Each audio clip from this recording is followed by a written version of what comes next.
very much. Thank you. I moved to America 12 years ago with my wife, Terry, and our 2 kids. Actually, truthfully, we moved to Los Angeles. Thinking we were moving to America. But anyway, it's a short plane ride from Los Angeles to America.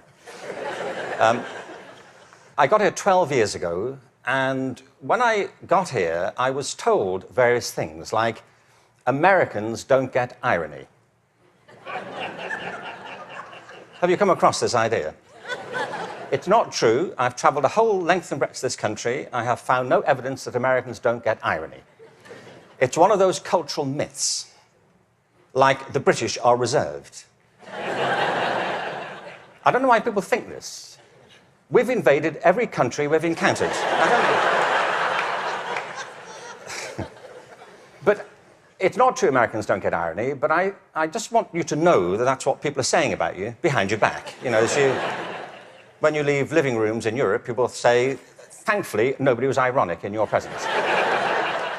But I knew that Americans get irony when I came across that legislation, No Child Left Behind. Because whoever thought of that title gets irony. Don't they?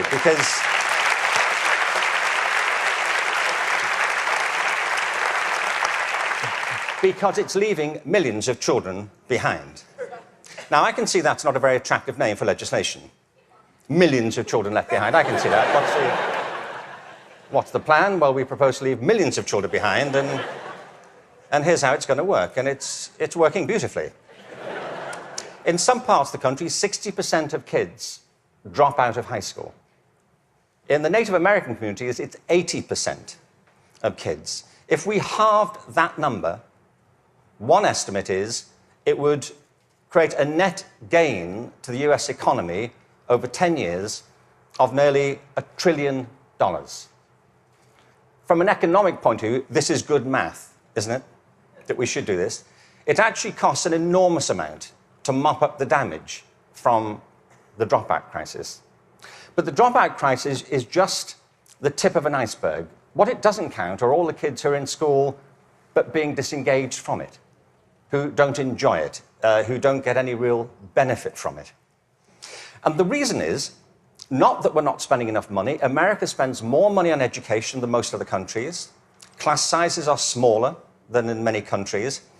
And there are hundreds of initiatives every year to try and improve education. The trouble is, it's all going in the wrong direction.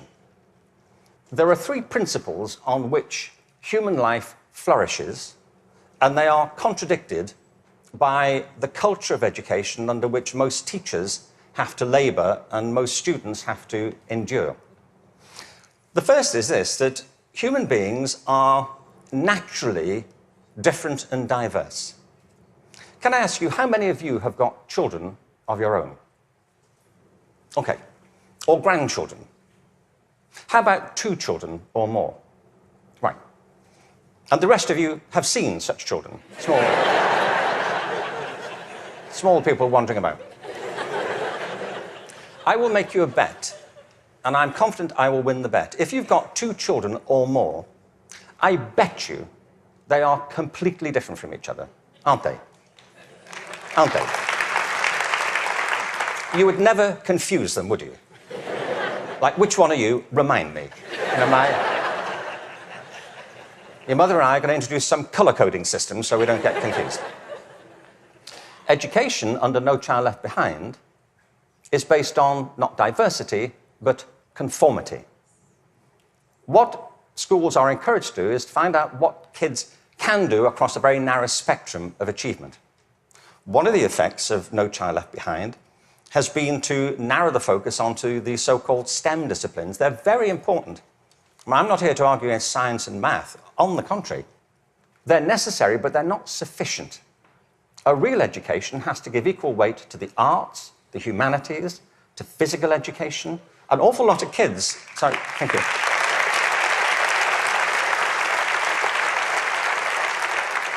One estimate in America currently is that something like 10% of kids getting on that way are being diagnosed with various conditions under the broad title of attention deficit disorder, ADHD. I'm not saying there's no such thing.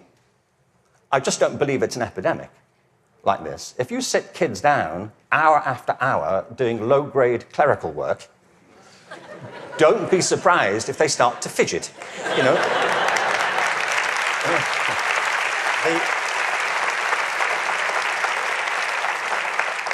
Children are not, for the most part, suffering from a psychological condition. They're suffering from childhood, you know,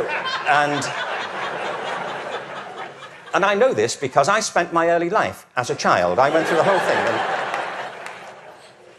kids prosper best with a broad curriculum that celebrates their various talents, not just a small range of them. And by the way, the arts aren't just important because they improve math scores, they're important because they speak to parts of children's being which are otherwise untouched. The second... Sorry, thank you. The second principle that drives human life and flourishing is curiosity. If you can light the spark of curiosity in a child, they will learn without any further assistance very often. Children are natural learners. It's a real achievement to put that particular ability out or to stifle it. Curiosity is the kind of engine of achievement. Now, the reason I say this is because one of the effects of the current culture here, if I can say so, has been to deprofessionalize teachers. There is no system in the world or any school in the country that's better than its teachers. Teachers are the lifeblood of the success of schools. But teaching is a creative profession. Teaching properly conceived is not a delivery system. You know, you're not there just to pass on received information. Great teachers do that. But what great teachers also do is mentor, stimulate, provoke, engage. You see, in the end, education is about learning. If there's no learning going on, there's no education going on. And people can spend an awful lot of time discussing education without ever discussing learning. The whole point of education is to get people to learn. A friend of mine, old friend, actually very old, he's dead. That's as old as he gets, I'm afraid. So, but a wonderful guy, he was. A wonderful philosopher. He used to talk about the difference between the task and achievement senses of verbs. You know, you can be engaged in the activity of something, but not really be achieving it. It's like dieting. It's a very good example, you know. There he is, he's dieting. Is he losing any weight? Not really. Teaching is a word like that. You can say, there's Deborah, she's in room 34, she's teaching. But if nobody's learning anything, she may be engaged in the task of teaching, but not actually fulfilling it. The role of a teacher is to facilitate learning. That's it. And part of the problem is, I think, that the culture of, the dominant culture of education has come to focus on not teaching and learning, but testing. Now, testing is important. Standardized tests have a place. But they should not be the dominant culture of education. They should be diagnostic. They should help. You know, if I go for a medical examination, I want some standardized tests. I do. You know, I want to know what my cholesterol level is compared to everybody else's on a standard scale. I don't want to be told on some scale my doctor invented in the car. You know, your cholesterol is what I call level orange. Really? Is that good? We don't know.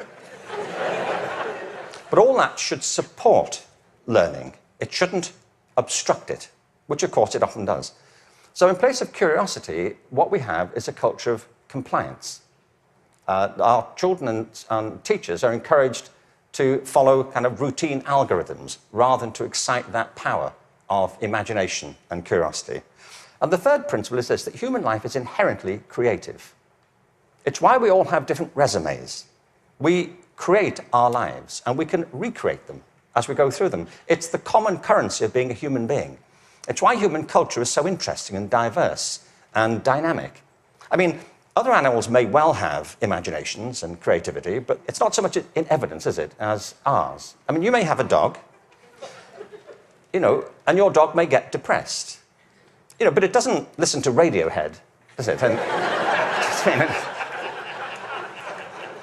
sit staring out the window with a bottle of Jack Daniels. And you say, would you like to come for a walk? He said, no, I'm fine. No. You go, I'll wait, I'll go. But take pictures. We all create our own lives through this restless process of imagining alternatives and possibilities, and one of the roles of education is to awaken and develop these powers of creativity. Instead, what we have is a culture of standardization. Now, it doesn't have to be that way. It really doesn't. Finland regularly comes out top in maths, science, and reading. Now, we only know that's what they do well at because that's all that's being tested currently. That's one of the problems of the tests. They don't look for other things that matter just as much. The thing about the work in Finland is this. They don't obsess about those disciplines. They have a very broad approach to education, which includes humanities, physical education, the arts. Second, there is no standardized testing in Finland. I mean, there's a bit, but it's not what gets people up in the morning. It's not what keeps them at their desks. And the third thing is I was at a meeting recently with some people from Finland, actual Finnish people, and so somebody from the American system was saying to the people in Finland, what do you do about the dropout rate in Finland? And they all looked a bit bemused and said, well, we don't have one. Why would you drop out? If people are in trouble, we get them quite quickly and help them and we support them. Now, people always say, well, you know, you can't compare Finland to America. No, I think there's a population of around 5 million in Finland. But you can compare it to a state in America. Many states in America have fewer people in them than that. I mean, I've been to some states in America and I was the only person there. Really. Really, I was asked to lock up when I left. But what all the high-performing systems in the world do is currently what is not evident, sadly, across the systems in America. I mean, as a whole. One is this. They individualize teaching and learning. They recognize that it's students who are learning, and the system has to engage them, their curiosity, their individuality, and their creativity. That's how you get them to learn. The second is that they attribute a very high status to the teaching profession. They recognize that you can't improve education if you don't pick great people to teach and if you don't keep giving them constant support and professional development. Investing in professional development is not a cost, it's an investment. And every other country that's succeeding well knows that, whether it's Australia, Canada, South Korea, Singapore, Hong Kong, or Shanghai. They know that to be the case. And the third is they devolve responsibility to the school level for getting the job done. You see, there's a big difference here between going into a mode of command and control in education. That's what happens in some systems. You know, central governments decide or state governments decide they know best and they're going to tell you what to do. The trouble is that education doesn't go on in the committee rooms of our legislative buildings. It happens in classrooms and schools. And the people who do it are the teachers and the students. And if you remove their discretion, it stops working. You have to put it back to the people.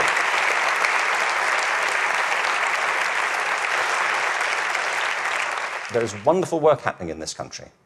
But I have to say, it's happening in spite of the dominant culture of education, not because of it. It's like people are sailing into a headwind all the time. And the reason I think is this, that many of the current policies are based on mechanistic conceptions of education. It's like education is an industrial process that can be improved just by having better data. And somewhere in, I think, the back of the mind of some policymakers is this idea that if we fine-tune it well enough, if we just get it right, it'll all hum along perfectly into the future. It won't, and it never did. The point is that education is not a mechanical system, it's a human system. It's about people. People who either do want to learn or don't want to learn. Every student who drops out of school has a reason for it. which is rooted in their own biography. They may find it boring, they may find it irrelevant, they may find that it's at odds with the life they're living outside of school.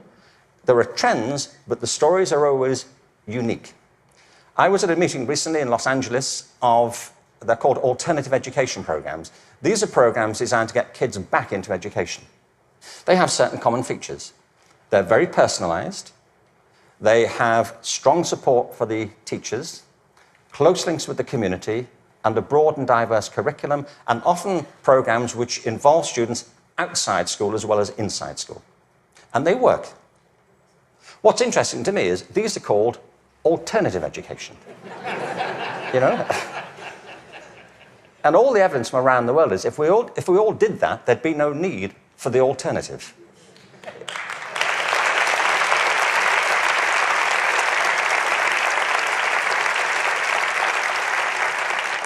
So I think we have to embrace a different metaphor. We have to recognize that it's a human system and there are conditions under which people thrive and conditions under which they don't. We are, after all, organic creatures. And the culture of the school is absolutely essential. Culture is an organic term, isn't it? Not far from where I live is a place called Death Valley. Death Valley is the hottest, driest place in America, and nothing grows there. Nothing grows there because it doesn't rain, hence Death Valley. In the winter of 2004, it rained in Death Valley.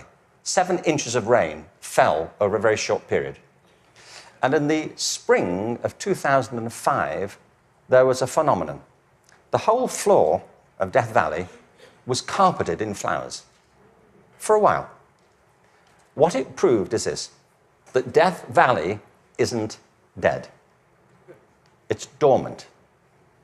Right beneath the surface are these seeds of possibility, waiting for the right conditions to come about. And with organic systems, if the conditions are right, life is inevitable. It happens all the time. You take an area, a school, a district, you change the conditions, give people a different sense of possibility, a different set of expectations, a broader range of opportunities. You cherish and value the relationships between teachers and learners. You offer people discretion to be creative and to innovate in what they do. And schools that were once bereft spring to life. Great leaders know that. The real role of leadership in education, and I think it's true at the national level, the state level, at the school level, is not and should not be command and control. The real role of leadership is climate control, creating a climate of possibility. And if you do that, people will rise to it and achieve things that you completely did not anticipate and couldn't have expected. There's a wonderful quote from Benjamin Franklin. There are 3 sorts of people in the world. Those who are immovable, people who don't get it, they don't want to get it, they're not going to do anything about it. There are people who are movable, people who see the need for change and are prepared to listen to it. And there are people who move, people who make things happen. And if we can encourage more people, that will be a movement. And if the movement is strong enough, that's, in the best sense of the word, a revolution. And that's what we need. Thank you very much. Thank you very much.